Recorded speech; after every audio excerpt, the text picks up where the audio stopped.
মাথার জ্ঞান অর্জন করতে হয় চোখ খুলে দেখে দেখে, আর সিনার জ্ঞান অর্জন করতে হয় চোখ বন্ধ করে মুরাকাবার মাধ্যমে, মুর্শিদের মুরাকাবার মাধ্যমে। তো কাজেই আপনারাই বিবেচনা করুন এত বড় বড় বিদ্বানেরা কেন গেলেন। এবং আপনি ওহাবি মতাদর্শী যে দেওবন্দি আলেমগণ যারা আছেন, যে এবং যারা তাবলিগের যিনি প্রতিষ্ঠাতা মৌলানা ইলিয়াস, মৌলানা জাকারিয়া, এরাও পীর ধরছেন, এদেরও পীর আছে, কিন্তু তাদের শিষ্যদের পীর লাগে না।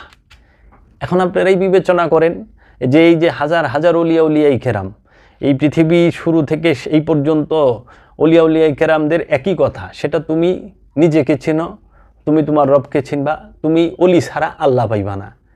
আর এখনকার হালে কিছু মাদ্রাসা পাশ করা আরবি জানা পণ্ডিতেরা বলেন যে কোনো কিছুর প্রয়োজন নাই, কোনো পীর আউলিয়ার দরকার নাই, সোজা আল্লাহরে ডাকবা সোজা পাইবা।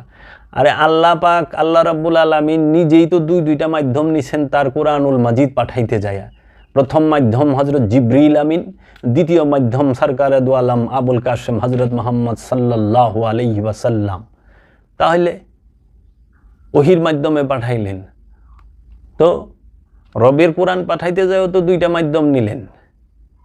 তাহলে রবের কথা দুনিয়ার মানুষের কাছে বলতে যায় মহান আল্লাহ পাক নিজেই নবীর মাধ্যম নিলেন, রসুলের মাধ্যম নিলেন। তো মাধ্যম ছাড়া হয় কি? আর এখন ওনারা বলে না সোজা। ওনারা যে জ্ঞান অর্জন করছেন, ওনারাই আবার মাধ্যম ছাড়া জ্ঞান অর্জন হয়? ওনারাও তো শিক্ষকের কাছে গেছেন, মাদ্রাসায় যান নাই।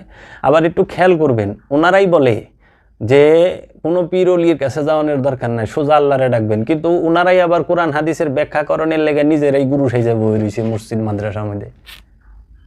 তো ওনারা কইতে পারে না তুমি সোজা ডাইরেক্ট আল্লাহরে কও, আল্লাহ মগো কোরআন শিখাই দাও, হাদিস শিখাই দাও।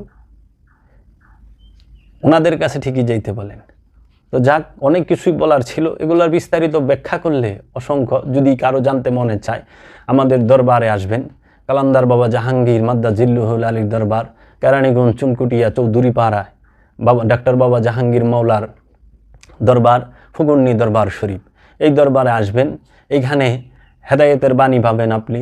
এইখানে আপনার দিলের, আপনার অন্তরের যে ক্লোশ কালিমা, সেগুলো দূর করার মতো শিক্ষা এবং জ্ঞান এখান থেকে দান করা হয়। এবং নিজেকে চেনার যে সবচেয়ে উৎকৃষ্ট এবং সবচেয়ে উঁচু স্তরের যে সাধনা, যে মুরাকাবা মুশাহেদা, সেটা বাবা জাহাঙ্গীরের দরবার থেকে দেওয়া হয়।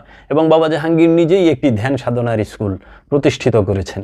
এবং আমার এই বাবা জাহাঙ্গীরের দরবারে আমার দয়াল মুর্শিদ কেবলা কাবা কালান্দার বাবা জাহাঙ্গীর চেরাগে জান শরীফের সুযোগ্য আওলাদ বাবা নাহি শামসে তাবরিজ এবং গদিনী শিন পীর বাবা বেদম ওয়ারসি আল জাহাঙ্গীর আছেন। এখানে সবসময়ই বাবা যান শিক্ষা দান করেন এবং মূল্যবান ওয়াজ নসিহত করেন। আপনারা আসবেন, এসে একটু ঘুরে যান, দেখে যান যদি কাহারও মনে চায়।